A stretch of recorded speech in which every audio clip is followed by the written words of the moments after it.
Welcome to tonight's Saturday Night Special, episode 90. Hi, everyone. This is Ernie Prabhakar. This is your chance to invest in yourself, invest in others, develop your influence, and impact the world by using your time, talent, and treasures to live out your calling.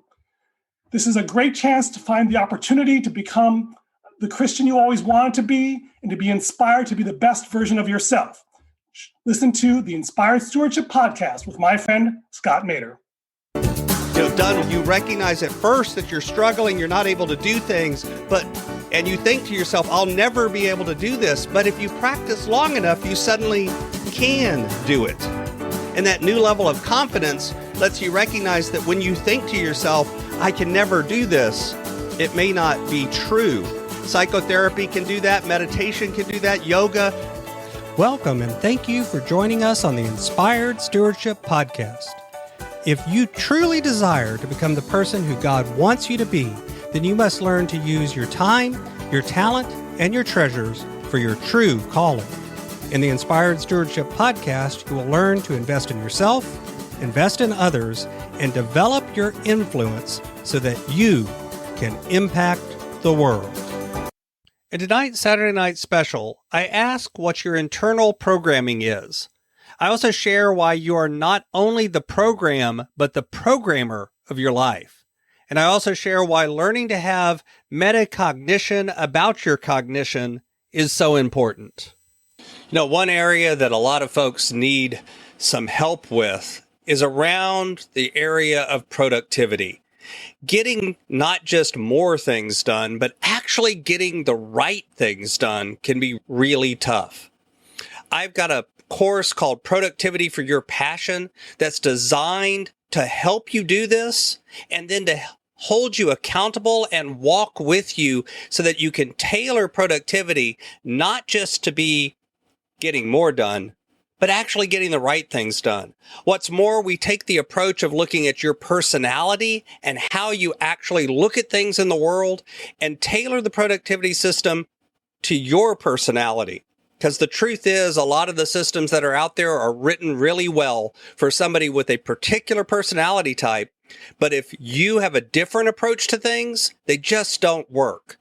But there's tools and techniques and approaches that you can take that will work for anyone. And we help you do that in Productivity for Your Passion.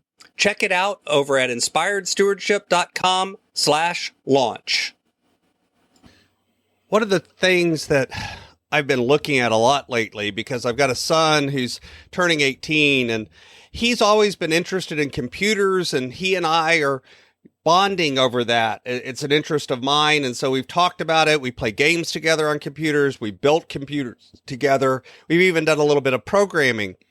And one of the things that it's got me thinking about is this idea of computer programs and computer hardware and how they work together, how there's an operating system, and then there's programs that run on top of it, and debugging them if something goes wrong. And it got me then thinking about how that applies to us as people. See, the truth is we all have internal programming. We all have things that have been programmed into us, software and tools that are installed from our very beginning. And I'm not necessarily just talking about genetics here either. A lot of it has to do with our environment. Think about it. Some of the thoughts that you have are there because you've heard them over and over again since you were a child. And this thought software, this installed at a very deep level. But the truth is there's an even deeper level. There's the truth of who you are that may be deeper than some of the software that's installed on top of it.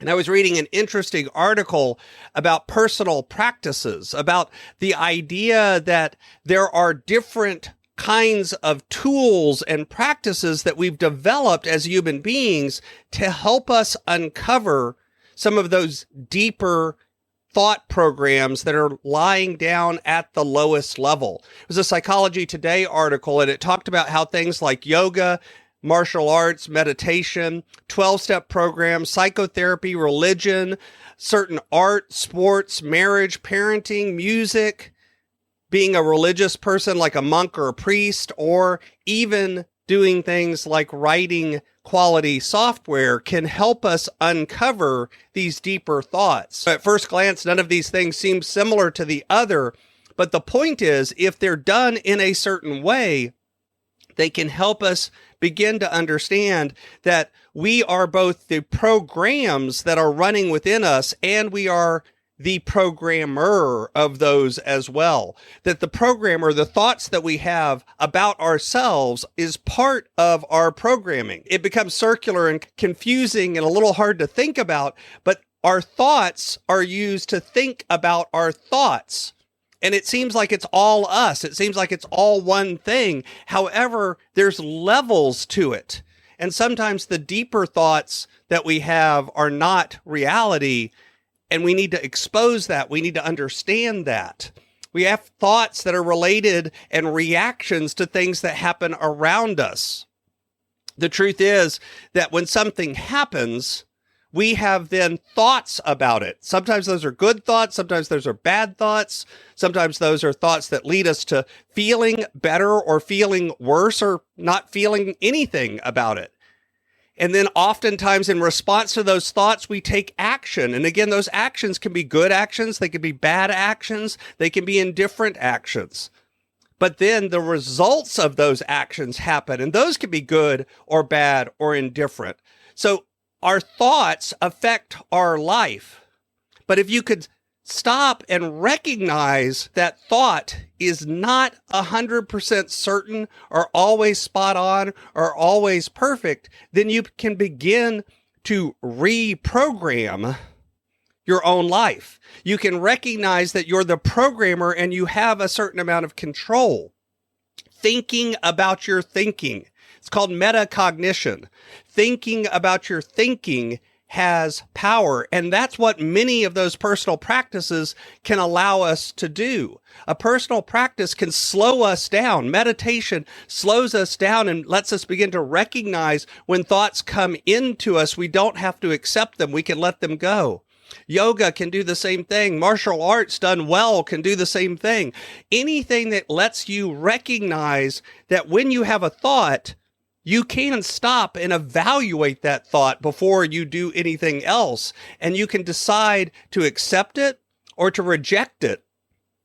Allows us to begin to, quote, reprogram ourselves. It's not just doing the practice, though. It's doing it in the right way that begins to give us confidence. If you take martial arts, for example, done well, you recognize at first that you're struggling, you're not able to do things, and you think to yourself, I'll never be able to do this. But if you practice long enough, you suddenly can do it. And that new level of confidence lets you recognize that when you think to yourself, I can never do this, it may not be true. Psychotherapy can do that. Meditation can do that. Yoga, parenting done well can do that. All of these things can let you see that when you think about your thoughts, you can recognize whether or not they're fundamentally true or whether they're a truth that you want to accept into your life. And if they are, you can move forward with them. But if they're not, you can stop and work to uncover and root them out and put in new thoughts. This is something that I've seen happen, and I've seen the power of it. How recognizing our own limiting beliefs and helping us uncover them can lead to tremendous and powerful change. How recognizing that the thoughts we have aren't always true, that other people can have views that also have power and value. Recognizing that my truth doesn't always have to be yours. It's not that there's no truth, and it's not that there's no fundamental things that we all need to recognize, but it's that some of the things that I think are true may not just be universally true. Maybe they're just true for me. And maybe I can be open to examining that and listening to input from other people and hearing other views. It's a powerful recognition when you begin to think about your thinking. Thanks for listening. Thanks so much for listening to the Inspired Stewardship podcast. As a subscriber and listener, we challenge you to not just sit back and passively listen, but act on what you've heard and find a way to live your calling. If you enjoyed this episode, please do us a favor. Go over to inspiredstewardship.com/iTunes rate, all one word, iTunes rate. It'll take you through how to leave a rating and review and how to make sure you're subscribed to the podcast so that you can get every episode as it comes out in your feed. Until next time, invest your time, your talent, and your treasures. Develop your influence and impact the world.